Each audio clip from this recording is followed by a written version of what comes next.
Oi, gente, como vocês estão? Estamos chegando perto do Natal, né? Hoje a gente vai fazer uma aula sobre o ciclo natalino. E olha, já vim a caráter, viu que eu estou de azul e encarnado, em homenagem ao pastoril. Hoje a gente vai falar um pouco sobre todos esses elementos da cultura que estão relacionados com o ciclo natalino.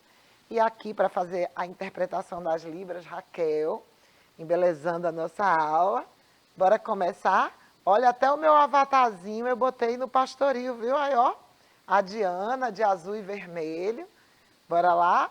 Vamos começar a nossa aula. A gente vai começar ouvindo um coral, que é para a gente entrar no clima de Natal. Bora lá?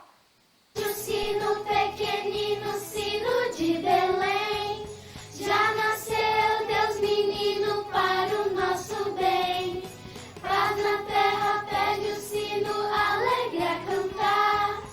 Abençoe Deus menino este nosso lar.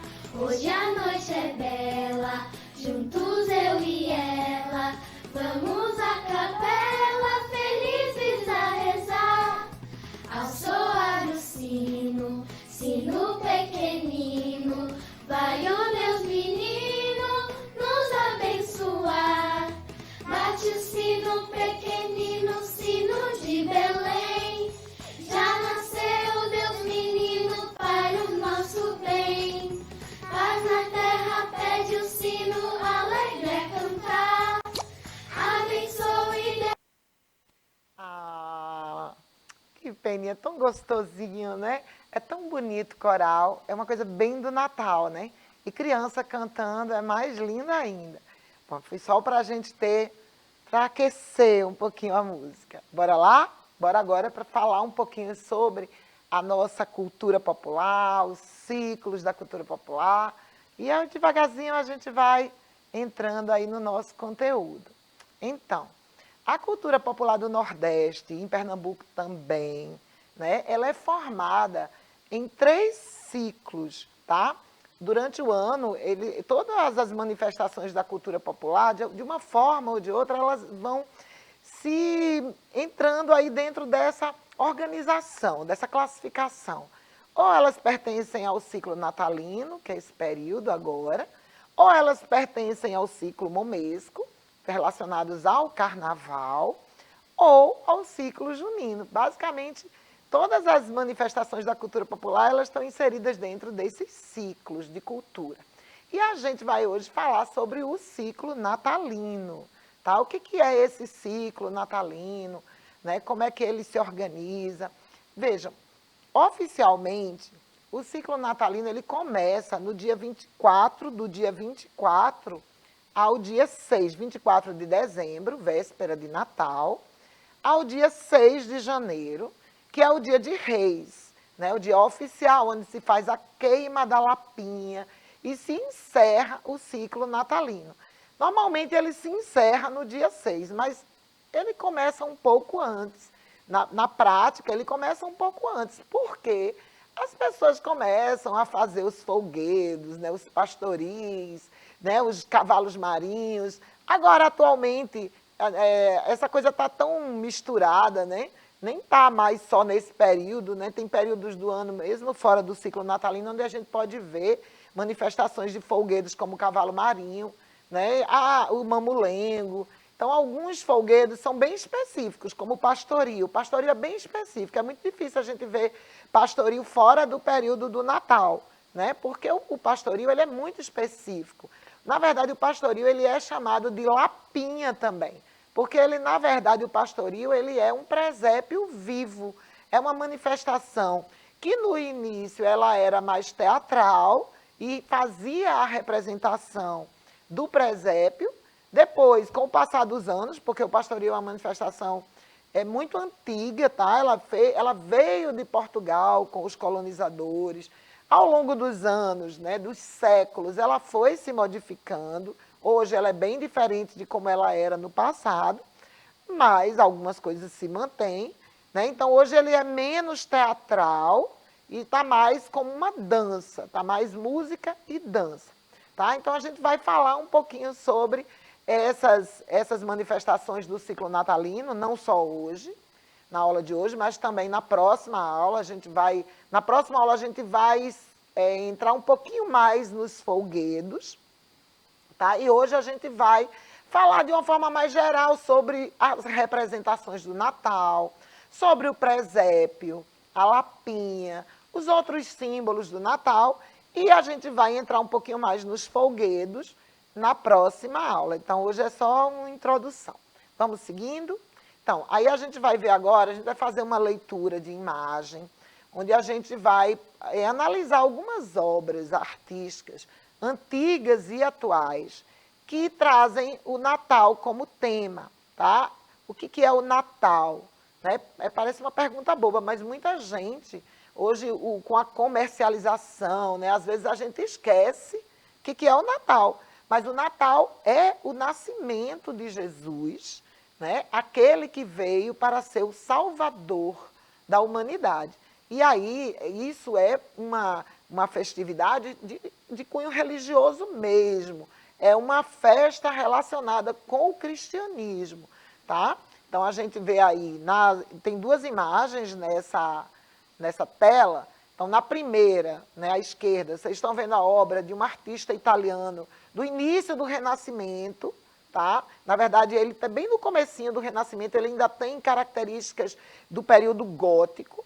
Então, essa pintura ela foi feita na madeira, no retábulo de madeira.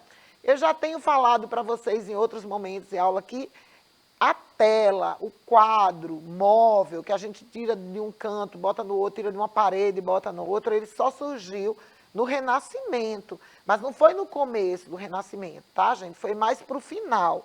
Então, aí, nesse período do Renascimento, que é o século XIII para XIV, nesse período ainda não existia a tela. Então, toda a pintura era feita nas paredes das igrejas, dos palácios, tá? Dos conventos, principalmente a pintura religiosa mesmo, que era uma pintura que era encomendada pela Igreja Católica. A Igreja Católica era a maior, como é que eu diria, patrocinadora, né, das artes naquele período, até porque a Igreja utilizava a arte como forma de educação, tá certo? A gente tem que pensar assim, século XIII, século XIV, isso foi há 600 anos, tá, gente? Eu sei que vocês são muito jovens e é muito difícil, quando a gente é jovem, a gente pensar o que são 600 anos. É muito ano, né? É muito tempo. Então, a gente tem que tentar se reportar um pouco para aquele momento. Se a gente pensar que há 30 anos atrás, no Brasil, havia um índice altíssimo de analfabetismo, veja, no século XX, no Brasil, a gente tinha uma quantidade enorme de analfabetos, imagina como não era no século XIII. Então, naquele período, a maioria da população era analfabeta. Eles não sabiam ler, eles não tinham instrução. Só quem tinha instrução eram os clérigos, eram os padres, era o povo lá que dominava a religião católica, ou os nobres, né? Aquele pessoal lá da nobreza, né? Na corte dos reis. A maioria da população não sabia ler. E como é que ela era instruída? Como é que era feita essa educação? Como é que as pessoas iam aprender as coisas? Principalmente o aprendizado religioso, o aprendizado catequético. Como é que isso era feito? Através da arte. Então, a arte ela teve essa finalidade de ser também a forma de educação, tá bom? Então, a gente vai olhar essas duas imagens, vocês vão ver que elas são bem diferentes, porque a imagem da esquerda era de um artista que ele também era religioso, e ele era consagrado. Inclusive, ele foi até beatificado, né, na Itália. Ele era considerado um homem santo, Fra Angélico, o nome dele. E ele dizia que a obra de arte que ele fazia era para a glória de Deus. Ele fazia arte para glorificar a Deus. E ele tinha, então, intenção de passar muitos ensinamentos. Então, essa obra que vocês estão vendo aí, né, se vocês olharem direitinho, mostra o anjo Gabriel. Ela é bem detalhista, né? Se a gente conseguisse ver de perto, que é difícil pela televisão, mas aí cada peninha, as texturas da asa do anjo, a decoração da roupa, a roupa de Maria, a postura que ela está, né, de subserviência, aceitando a determinação de Deus.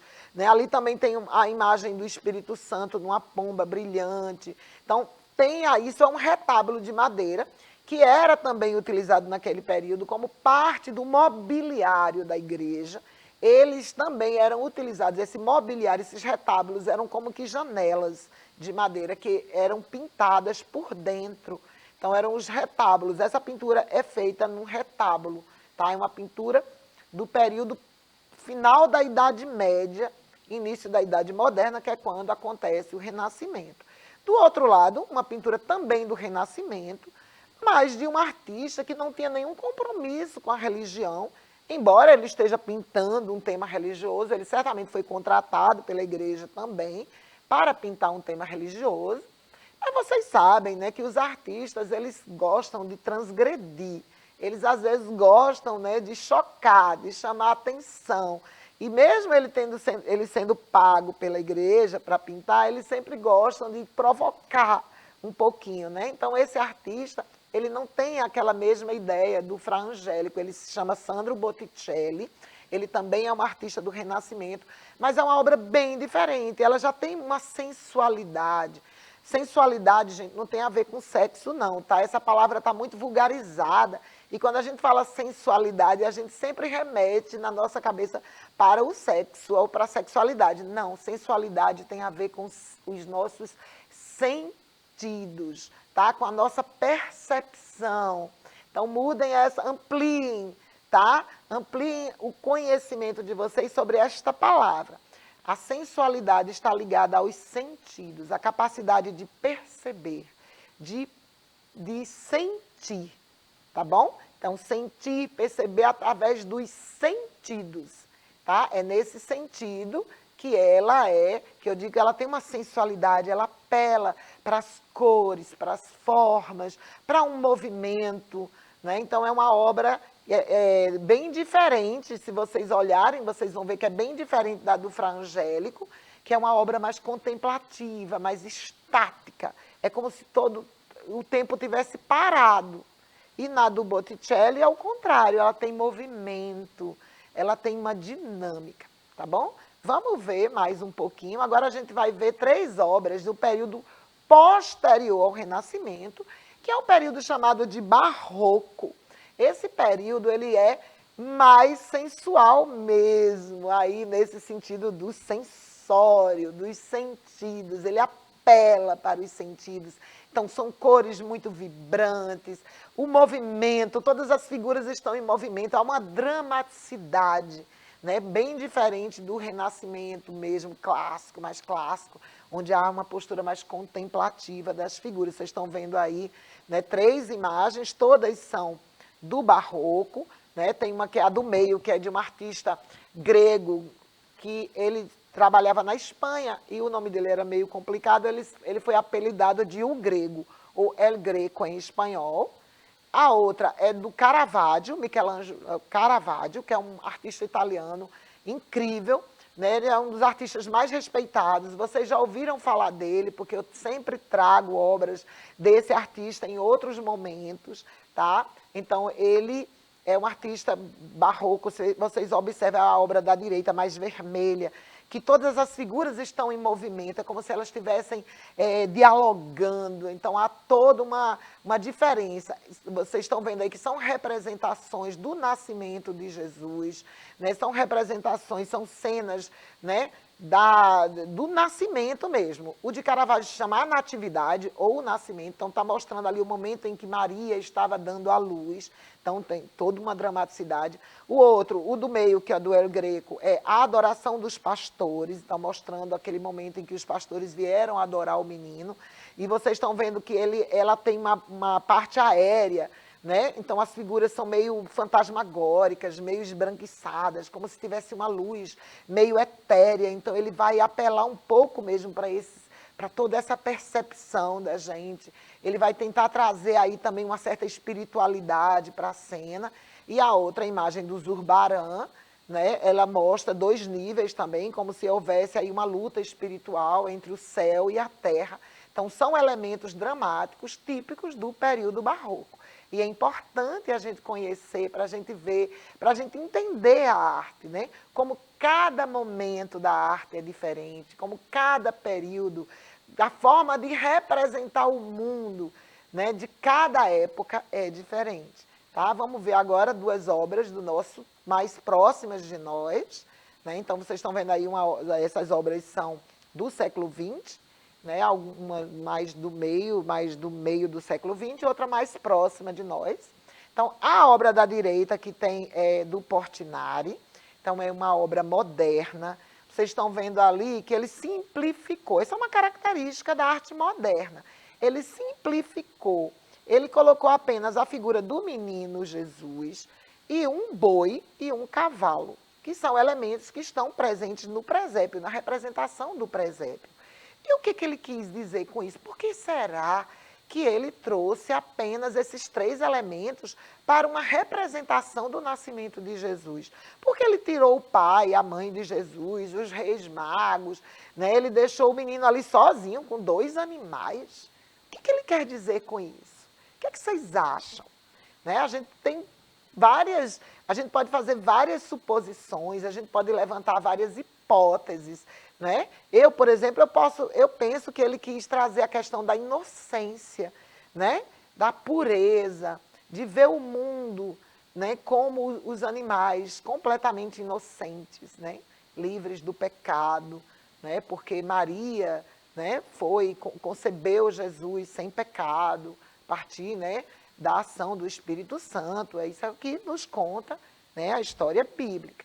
Do outro lado, vocês têm uma representação também moderna de uma artista, né, mais popular, e vocês observam que é uma obra completamente diferente, tanto da de Portinari, que é uma obra elaborada, né, com cores, com uma gama de cores enorme, a de Portinari, né? Vocês vão vendo ali que ele vai passando de vários tons de verde com amarelo para o azul, e vários tons de azul, até ele ir entrando para o vermelho. Então, é uma obra onde ele explora também esses elementos sensórios relacionados à cor.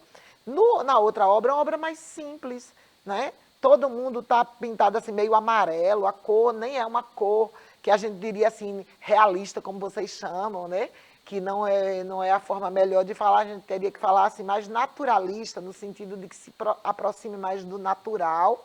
Então, a obra que vocês estão vendo que ela não explora a profundidade do espaço, parece que está todo mundo no mesmo plano, quem está à frente, quem está atrás, está todo mundo na mesma posição, né? O menino está deitado, mas parece que ele está virado de frente. Então, ele não explora esses elementos da profundidade, da perspectiva, porque é um artista naif. E a arte naif é a chamada arte ingênua.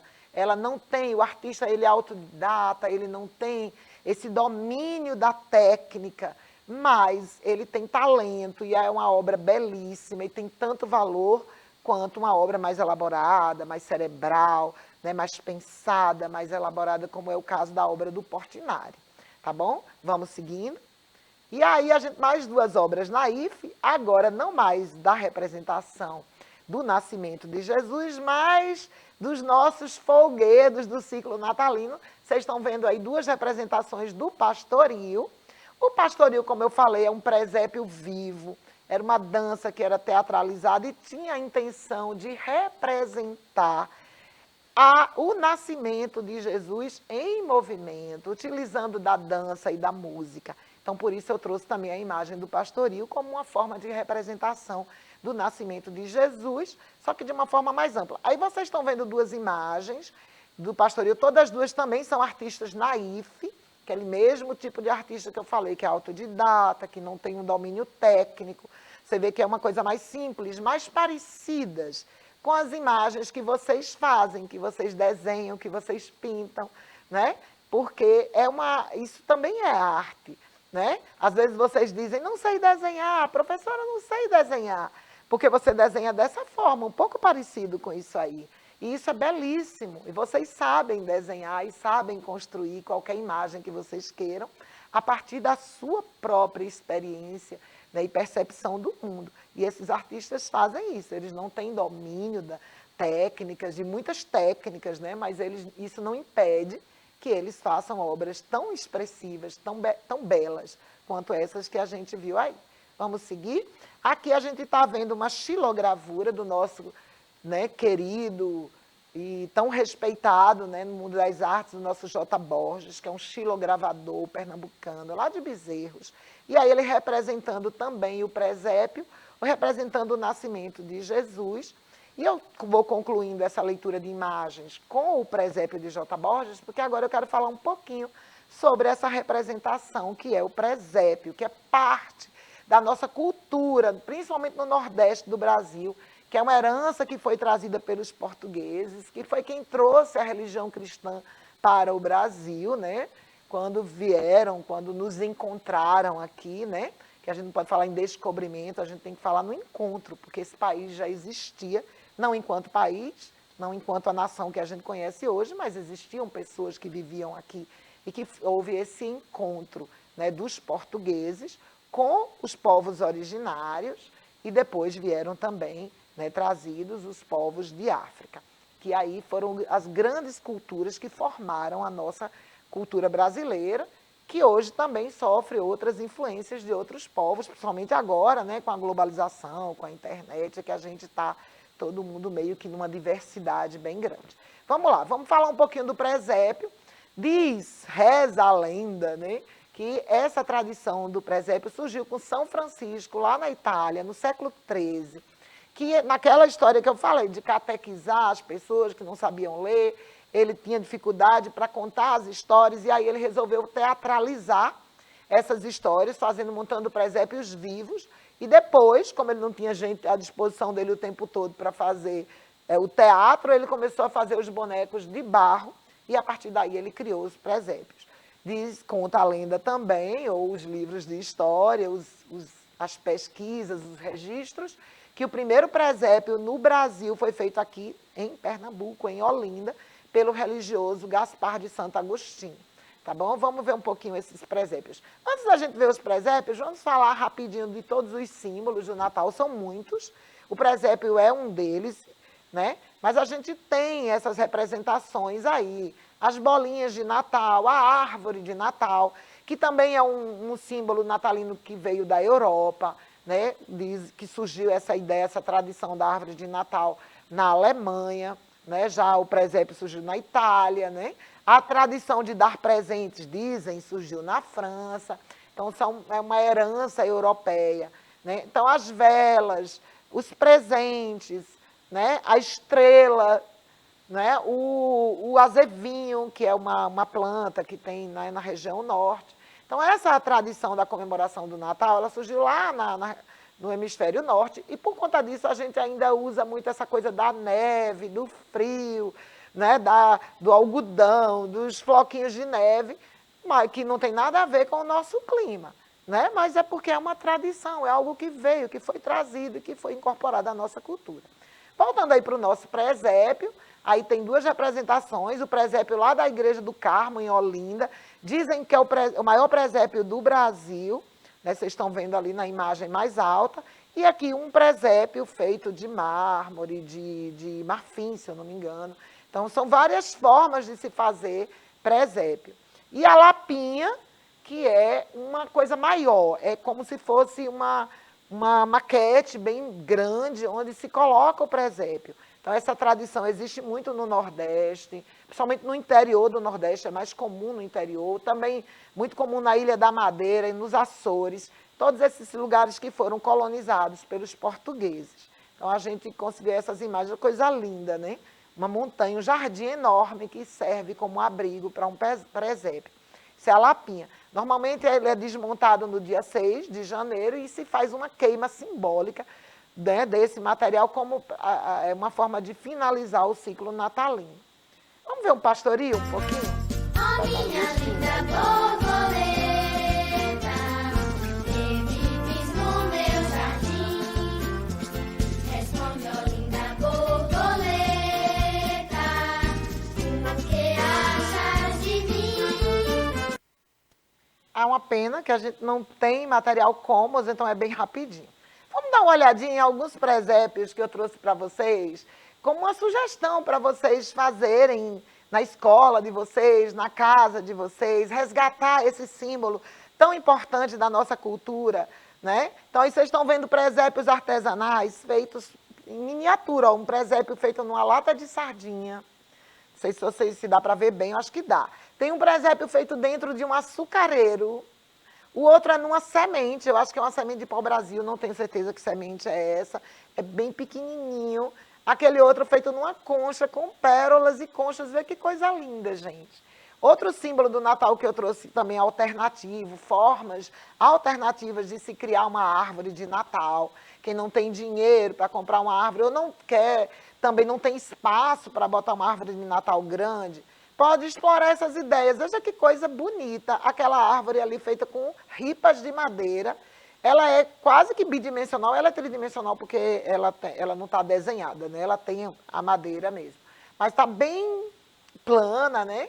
E ali só com umas luzes, olha que coisa linda. Essa outra feita com cano presa na parede e as bolinhas estão dentro dos canos. E essa, à esquerda, uma árvore feita com galhos de árvores montadas naquele formato do pinheiro e enfeitadas com bolas brancas para lembrar um pouco a neve, né? Que lembrar o Natal no hemisfério norte.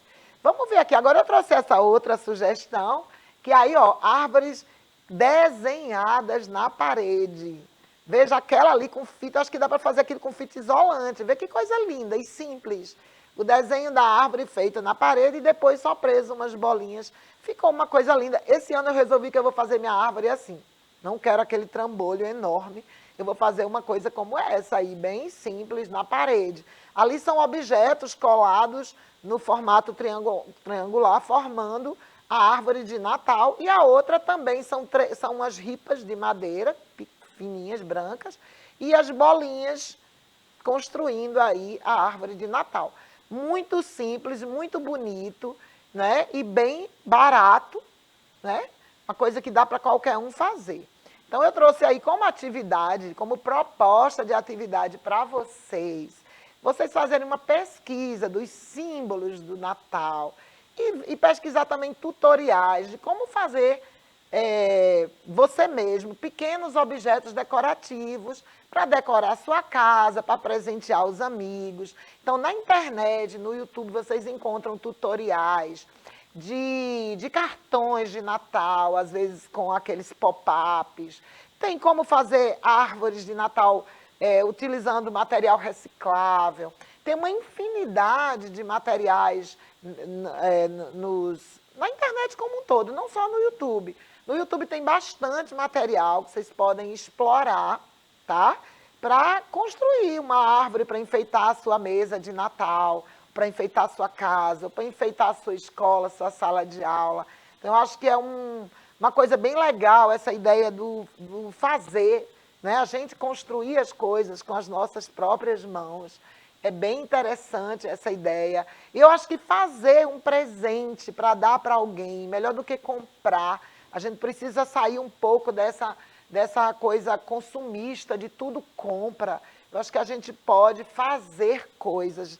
Não é muito legal você receber um presente de um amigo que fez uma pulseirinha, um colar, um brinco, uma bijuteria, sei lá, uma bolsa, ou mesmo um artesanato de Natal. Então, acho que é uma oportunidade. Então, eu estou colocando isso aí como atividade para vocês fazerem essa pesquisa e produzirem algo feito por vocês mesmos para compartilhar, porque isso é que é o espírito do Natal, o espírito do compartilhamento.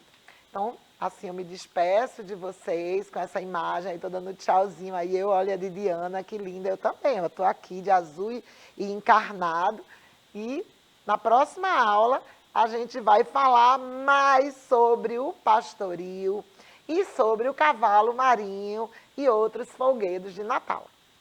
Tchau, gente, até a próxima.